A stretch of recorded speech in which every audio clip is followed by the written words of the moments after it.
hosting the SEC Outdoor Championship? Nah, there's no excitement involved here this weekend. It's just a kind of an everyday meet. No, this is a huge meet for us. The SEC Championship only comes around supposedly once every 14 years now. So this is a big meet for Texas A&M. This is a big meet for our program, and we're excited to put it on. I know you want your folks to perform well, but you would like for them to perform well enough to where they can get some NCAA qualifying times and basically go a twofer.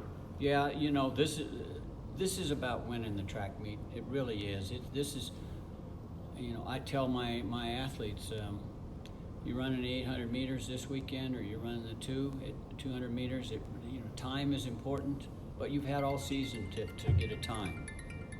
You really have. You've had all season long to get a time. This is about who wins and who loses, who's first, who's second, who's eighth, and that's what this one is about. And the SEC Championship is a team championship. I mean, it is about which school is going to come in here, or are we going to come in? We're going to come out and win this track meet. That's what this is about. Times are important, but not more important than actually just win your event. Coach, how big was last weekend in terms of being able to bounce back after losing a meet the week before? Yeah, anytime we lost an opportunity for a track meet, and track is one of those, if you cancel something, there's no making it up. You can't. There's too many officials. We have 125 officials to run a track meet. You can't just turn around in 3 days and run a track meet. You have too many people. So when you lose a weekend, you lose a big part of your season. And when you're competing outside 6 or 7 times a year, besides championship meets, if you lose a meet, it's really a tough situation for you. So that meet last week became more important than we actually wanted it to be. But we got some things done. We had some good performances, and the wind was a little bit too much. But we still saw some things in ourselves that we needed to see, so it was a productive weekend. On the women's side, yeah, obviously ranked higher, projected to do better in this thing. Coach, what's your feeling with that side of things on the women's side? Everything's on paper. Yeah. It's still about everybody having a good day on the same day. And that's what we've done all season. I talked to my team. Every track meet's a rehearsal. It's just like a play. Every track meet is a rehearsal, and then there's the play at the end. And this is one of those plays. So everything that you learned all season, you should apply it now. And so whatever's on paper, sometimes it doesn't make any difference what you come in here, because people are going to do some things that you don't expect to happen on both sides, both ways, all teams. Some people can really heighten their ability to compete on a weekend like this, because this is the meet that counts. Some young ones, mostly young, some people let the environment get the best of them. That's what we're talking about more than anything. We have all these rehearsals to get ready for this big meet, but this big meet is no different than any other meet. You just got to have it. You just got to have all your thoughts and efforts and everything that you learned during the season. You want to try to put it together and do it right now. You only got one shot. This is your one shot.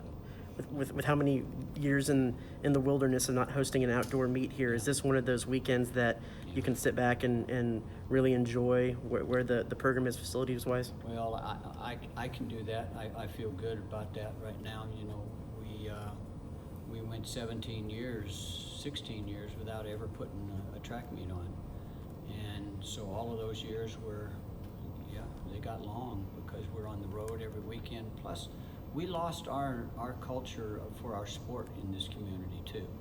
And it's a fight getting it back and getting things rolling and making people to understand what's going on in our sport. And we've been pretty good. We've had some great years. We've won some national championships, and our community, I think, just hasn't been able to get behind that. And now we have a facility, and now we have the opportunity for that to happen. And so this is one of those first great events that hopefully brings our community in. And we're still under these regulations for COVID. So, we still got some challenges in front of us. but this is a great weekend.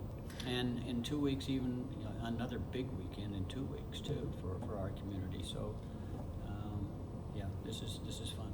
How would you characterize the season to date with how y'all have done so far heading into this championship? Yeah, I think like every institution, everybody's had the same problems. And so when everybody has the same problems, everybody's the same.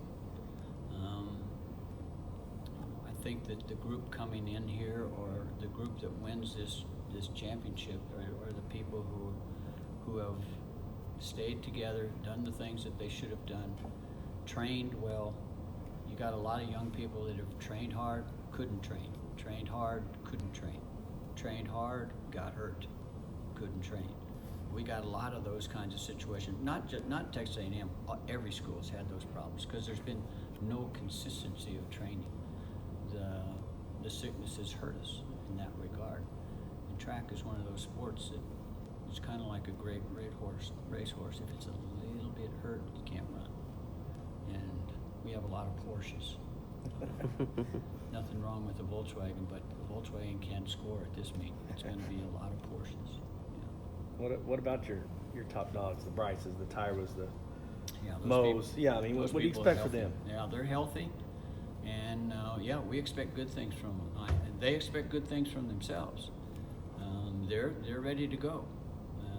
They've trained at a level that allows them to do some things, and they're ready to run. It'll be fun. This is a great competition. Probably the best track meet in the United States this year is going to be here. Every environment, every institute, every conference.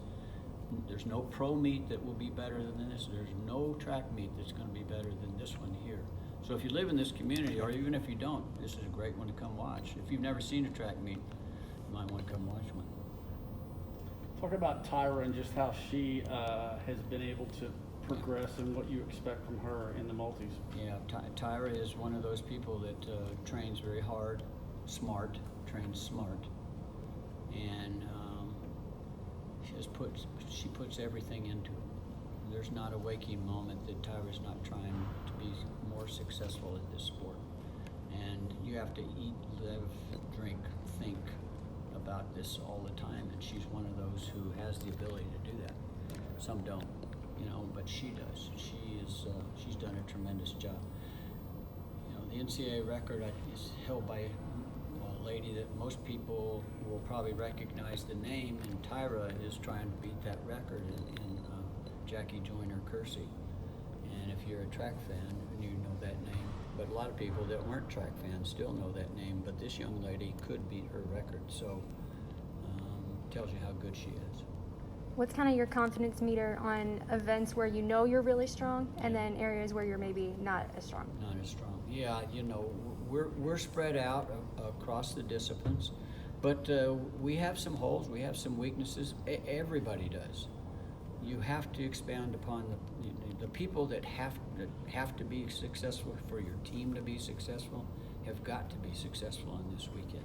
And then we've got to have those 6th, 7th, and 8th place finishes. We've got to have a bunch of those too to be able to win. Indoors, national championship, we got beat by Arkansas. We won a lot of events. They beat us about 8 or 9, 10 points, and they didn't win any events. So depth was their strength. Depth across the board in the distance races is their strength, and we couldn't overcome it. We were second in the United States indoors, and I think we have a great opportunity on the ladies' side to be very successful outdoors. The men, we have some elite efforts as well. Point-wise and depth-wise, it's yet to be seen, so we'll kind of wait and see. But this meet is different than the next meet, and the next meet is significantly different than the national championships altogether. So each meet has its unique part of it, and this was a start. This is a team meet, and this is a one about institutions trying to beat institutions. What events will Mo run? Well, this weekend, at 400 meters this weekend, and she'll run on the 4x4. She's a collegiate record holder in the 800 meters at 1:57. She's going to try to get her run at that 400 meters. So she won't run the 800, she'll just run. Will not run the 8. Not Gotcha. this week. Not this week. Yeah. What's the thought process behind that? And I know you have one. Well, a lot of it has to do with the thing. I mean, when you have something in your heart and I want you to be able to do the things that you really want to do. And she's very capable at both events. It doesn't make any difference on our team score. It doesn't make any difference on anything. In fact, there's a little bit more time for her to rest before the mile relay. But that's not the emphasis for this run. This is about giving her an opportunity to be the best it's ever run. And she has those capabilities. Can she just not run the 4 and the 8 together? Or are they just No. too close together? Yeah, you can't double in those two events. That's a scheduling issue? Yeah, and that's a day's issue. I mean, it would take That's a sore your subject too, recovery. isn't it? Your recovery time for an 800 meters and come back and run a 4, or vice versa, it just doesn't go together. I've never seen anybody really successful with that double at this level at